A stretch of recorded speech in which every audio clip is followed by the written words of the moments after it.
예, 할렐루야. 하나님을 알자. 힘써 알자.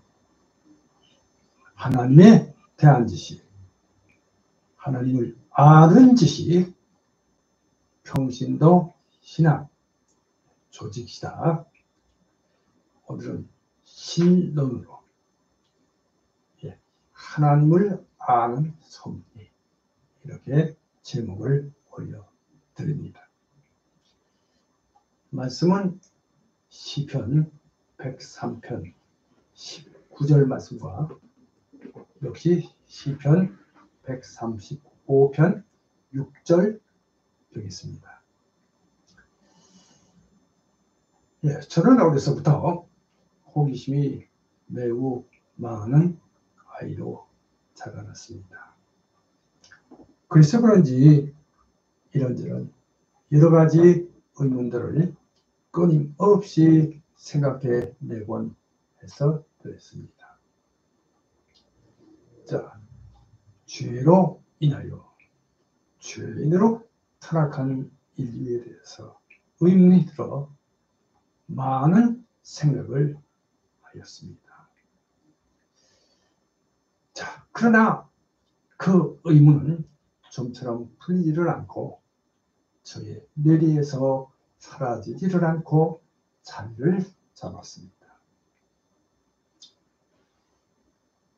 자, 그러던 중 성인이 된 후 어느 날인가 성경을 읽던 중에 바로 지금 이 말씀을 읽게 되었습니다.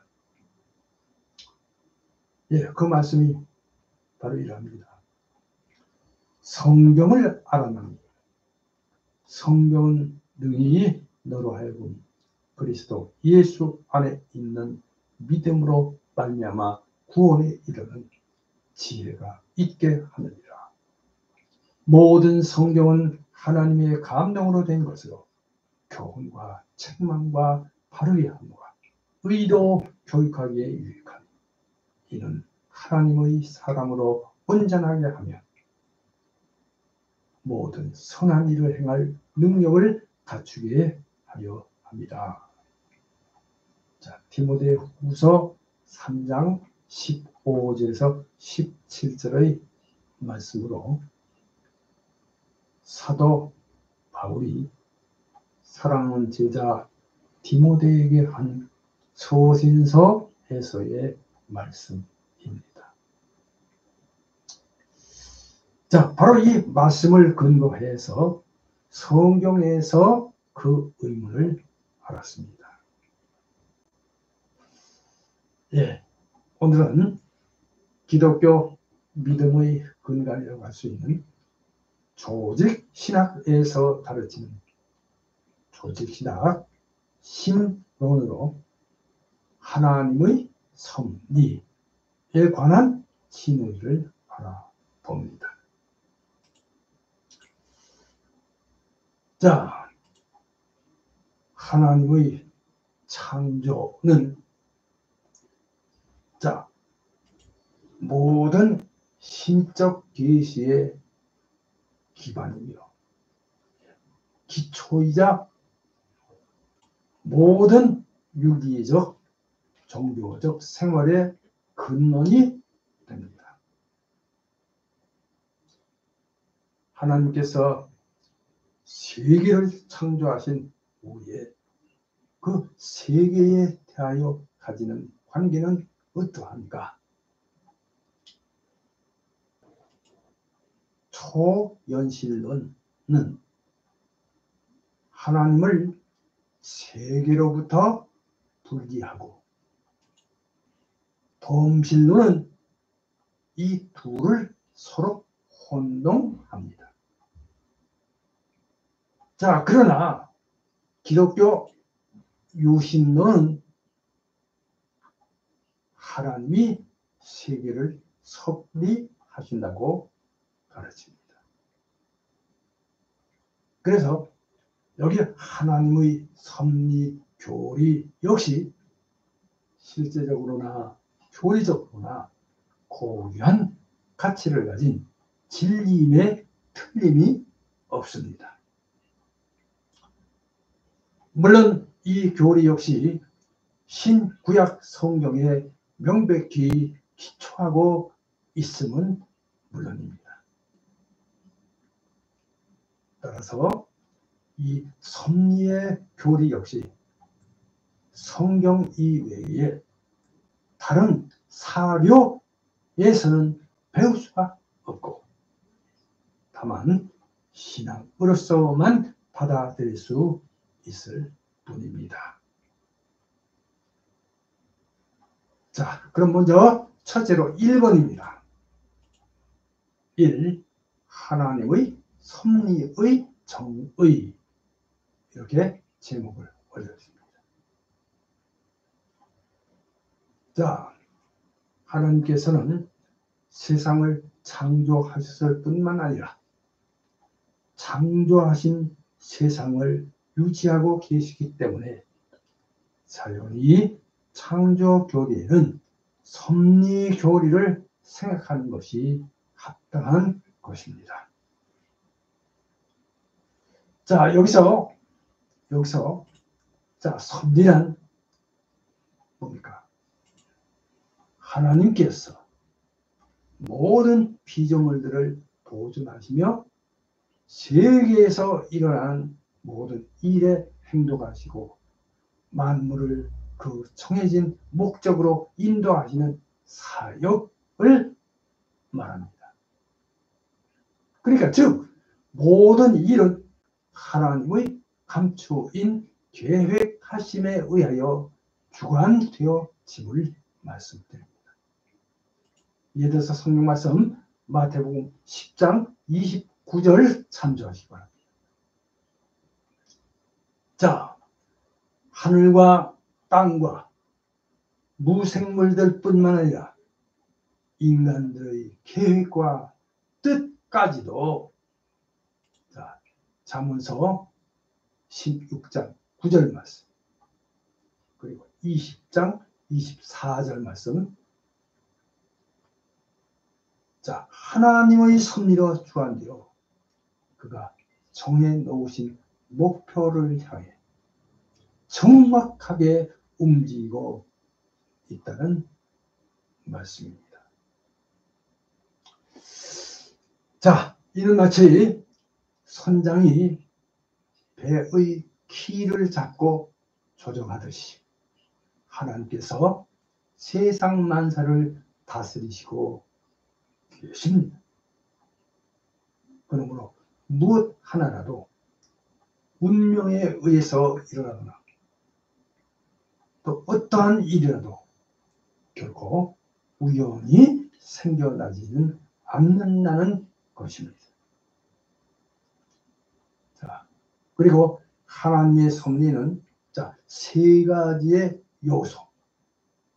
그러니까 곧 보전, 그러니까 돌보심입니다. 또 그다음에 협력, 인도하심입니다. 자, 통치, 다스리심이 있습니다. 자, 그러니까 여기서 자, 이 그 첫 번째는 존재에 관한 것입니다. 그리고 두 번째는 자, 활동에 관한 것이 되겠습니다. 세 번째는 만물의 목적에 관한 것이 되겠습니다. 할렐루야. 자, 여기까지고요. 자, 그 다음에 이어서 두 번째입니다. 이 하나님의 섭리의 요소. 이렇게 두 번째 제목을 올려드립니다. 자, 여기 하나님의 섭리는 세 가지 요소로 나눌 수 있습니다. 자, 그래서 먼저 첫째로 작은 1번입니다. 자, 1. 보존. 이렇게 작은 1번을 제목으로 올려드립니다. 자, 여기 이 보존은 하나님께서 자기 피조물들인 만물의 존재를 그 성질과 능력과 함께 유지하시는, 그러니까 그 하나님의 계속적인 사역입니다. 할렐루야. 자, 세상은 별개의 존재로서 하나님의 한 부분이 아니지만 계속적인 존재의 근거를 가집니다. 자, 그러니까 세상은 만물을 존재케 하시고 활동케 하시는 신적 권능의 계속적인 행사를 통하여 유지됩니다. 자, 이에 대해서 시편 136편 25절 등 쭉 여러 말씀들이 있습니다. 참고하시기 바랍니다. 자, 하나님은 그의 피조물, 특히 자기 백성을 보존하시며, 마태복음 10장 29절에서 30절 참조하시기 바랍니다. 그리고 사람의 육체적 생명과 시편 66편 8절에서 9절, 그 다음에 정신 생활을 유지케 하십니다. 디모데전서 6장 3절, 마태복음 4장 4절 참조하시기 바랍니다. 자, 성경 말씀 한 구절 읽어드립니다. 그의 능력의 말씀으로 만물을 붙드시며, 히브리서 1장 3절 말씀입니다. 자, 이어서 두 번째입니다. 작은 2번. 자, 하나님의 섭리 요소 두 번째는 협력이 되겠습니다. 그러니까 하나님의 섭리는 피조물의 존재에서만 아니라 그 활동이나 동작에도 관계하십니다. 즉, 하나님은 그의 모든 창조물과 합력하여 그들로 하여금 자신들이 하는 일을 정확하게 실행하게 하시는 것입니다. 그래서 이걸 협력이라 그럽니다. 자, 성경 말씀 한 구절 읽겠습니다. 창세기 45장 7절에서 8절 말씀입니다. 그런즉 나, 여기서 요셉을 가리킵니다. 나를 이리로 보낸 자는 당신들이 아니요 하나님이시라. 요셉의 고백입니다. 자, 그래서 협력이란, 하나님께서 그의 모든 피조물과 협력하시며 피조물들로 하여금 그들의 해야 할 일을 행하도록 역사하시는 하나님의 사역이라, 이렇게 정의할 수가 있겠습니다. 할렐루야.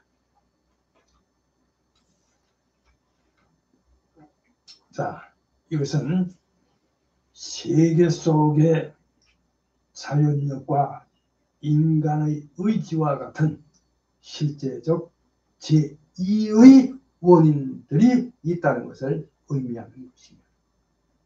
이 원인들이 하나님과 떨어져서는 일할 수 없다는 것을 주장하는 것입니다. 자, 하나님께서는 피조물의 선악간의 모든 행위 속에서까지라도 역사하십니다. 자, 하나님께서는 피조물을 행동하도록 자극시키시며 순간순간마다 그들의 행동에 함께해 주십니다. 자, 그러나 우리는 하나님과 인간을 동일한 원인으로 생각해서는 안 됩니다. 자, 하나님께서는 제1원인이요. 인간은 그저 제2원인에 불과하기 때문입니다. 자, 그렇다고 한 팀을 이룬 말들이 각기 그 일의 한 부분을 담당하는 것처럼 우리 인간도 일의 한 부분을 각기 하고 있는 것처럼 생각해서는 역시 안 된다는 말씀입니다. 자, 하나님과 인간이 행한 동일한 행위라도 전체적인 의미로 볼 때 하나님의 행동인 동시에 인간의 행동인 것입니다. 자, 그리고 또한 우리 신인협력교리가 인간의 죄악 행위에 대한 책임을 하나님께 돌리는 것이라는 또 그런 그릇된 관념을 가져서도 역시 안 됩니다. 예, 이에 대해서는 성경 말씀, 자, 신명기 1장 18절, 또 시편 104편 20절 등 여러 말씀들이 있습니다. 자, 이들을 참고하시기 바랍니다. 자, 이제 이어서 세 번째입니다. 작은 3번입니다. 하나님의 섭리 요소 세 번째는 통치가 되겠습니다. 자, 여기 이 통치란 하나님께서는 만물을 그 존재의 목적에 맞도록 다스리시는 하나님의 계속적인 활동이라 할 수 있습니다. 예, 하나님은 신구약에서 우주의 왕, 그러니까 다스리는 자로 표현되었습니다. 자, 이렇게 하나님께서는 그가 다스리시는 피조물의 성질에 맞도록 자신의 법칙을 적용시키셨습니다. 할렐루야. 자, 그러니까 즉 육체적 세계의 통치와 영계의 통치와는 다르다 하겠습니다. 자, 하나님의 통치는 우주적이면서도 특수하기도 합니다. 성경 말씀은 각각 참조하시기 바랍니다. 그래서 자, 가장 무의미한 것까지도 포함하고 또 언론 보기에 우연적인 것까지도 포함하고 불의한 사건인 듯한 것들, 그러니까 인간의 선행이나 악행 등 모든 행위까지라도 하나님의 통치 속에 들어있다고 할 수 있겠습니다. 자, 이래서 역시 성경 말씀 각각 참고하시기 바랍니다. 자, 성경 말씀 한 구절 읽겠습니다. 예, 시편 103편 19절입니다. 여호와께서는 그 보좌를 하늘에 세우시고 그 정권으로 만유를 통치하시는도다. 시편 103편 19절 말씀입니다. 자, 이제 이어서 큰 3번입니다. 비상섭리, 그래서 이적, 이렇게 제목을 올려드립니다. 자, 여기서 우리는 일반 섭리와 특별 섭리로 구별하는데, 자, 이 특별 섭리 속에서 이 이적은 중요한 위치를 차지합니다. 예, 여기 일반 섭리는 하나님께서 우주 전체를 관리하시는 것이며, 자, 특별 섭리는 우주의 각 부분을 돌보시는 것입니다. 자, 그래서 특별 섭리는 자, 기도에 대한 응답, 또 고통에서의 구출, 그 다음에 위험에서의 보전, 이런 일들이 있습니다. 자, 성경 말씀 시편 119편 7절입니다. 여호와께서 내 음성과 내 간구를 들으심으로 내가 저를 사랑하는도다. 말씀 시편 119편 7절 말씀이 되겠습니다. 자, 여기 이 이적은 하나님의 초자연적인 역사로 제2원인의 중재 없이 성취되는 하나님의 사역입니다. 자, 하나님께서는 제2원인을 사용하시는 경우 하나님은 제2원인을 비상의 방법으로 사용하시므로 결국 제2원인을 사용하되 비상의 방법을 사용한 것이므로 자, 초자연적인 것입니다. 할렐루야.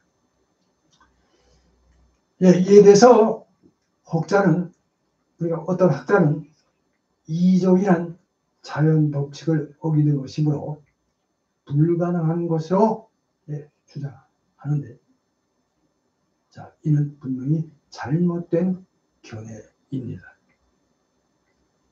자, 소위 자연 법칙이란 다만 자연계에서 일하시는 하나님의 통상적인 방법을 표현해 주는 것이며, 그러므로 하나님께서 일정한 질서를 따라 일하신다는 사실은 하나님께서 이런 질서를 떠나실 수 없다는 말이 아니라 하나님께서 역사하실 때 이런 질서를 어기거나 혼란시키지 않고 특별한 결과를 일으킬 수 없다는 것을 의미하는 것이 결코 아니라는 점입니다. 이 점을 이해하시기 바랍니다.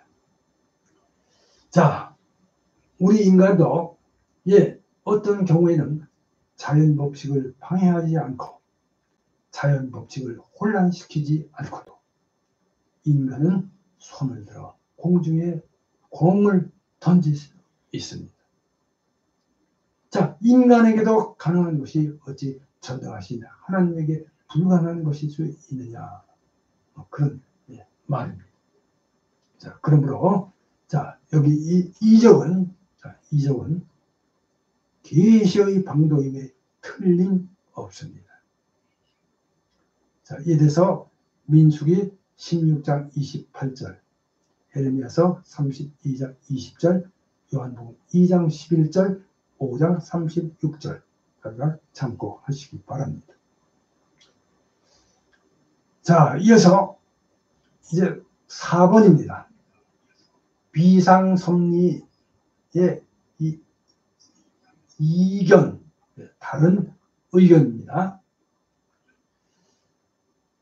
자, 이 관념은 하나님의 세상에 대한 관념이 가장 일반적 성질이라는 그런 견해가 되겠습니다.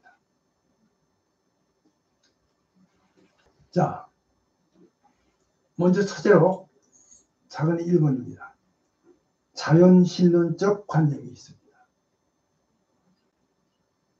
이 견해에 의하면 자, 하나님께서는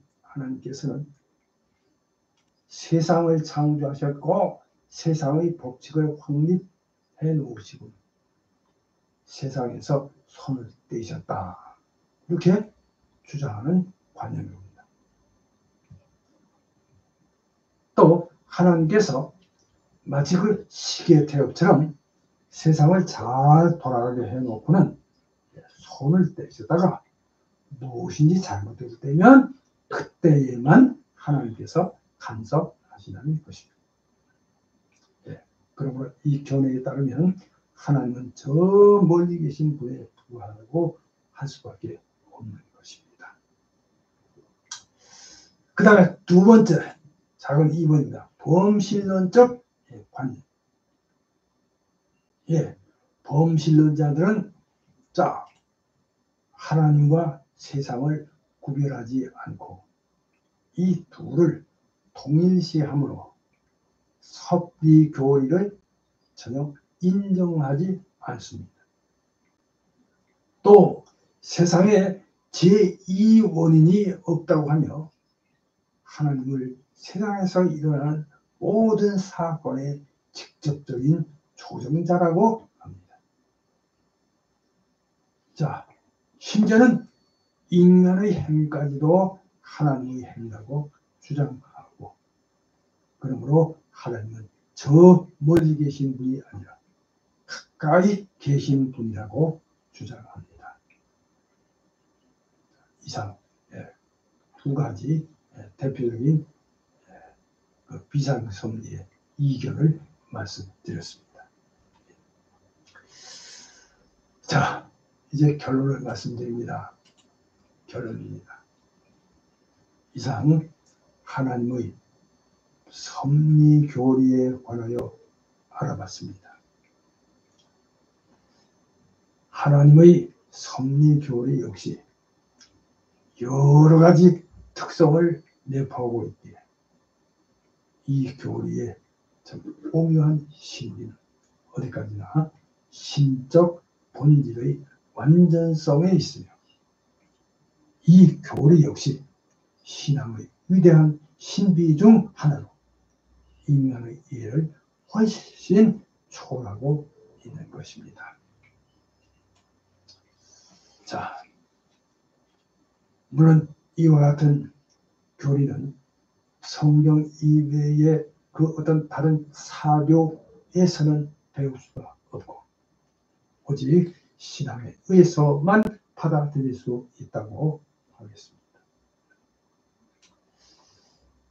여기서 중요한 것은 하나님께서 범죄하고 타락한 인간이 구원에 이르는 하나님을 아는 지식, 하나님에 대한 지식인 신지식으로 하나님을 알고 믿어 구원에 이르는 은혜에 참여하기를 원하시고 축복하시는 점입니다. 이 점을 믿으시고 믿음 생활 잘 하셔서 하나님의 구원에 이르시기를 주님의 이름으로 축복합니다. 할렐루야. 이제 생각해 봅니다. 오늘 두 가지만 말씀드립니다. 첫째로 인생에 대한 하나님의 섭리의 유익에 관하여 생각해 보시기 바랍니다. 두 번째는 사람이 장래 일을 알지 못하는 까닭에 관하여 생각해 보시기 바랍니다. 여기 전도서 7장 14절 말씀을 참고하시기 바랍니다. 이제 다음 시간에는 더 좋은 말씀으로 함께 하겠습니다. 기도합니다.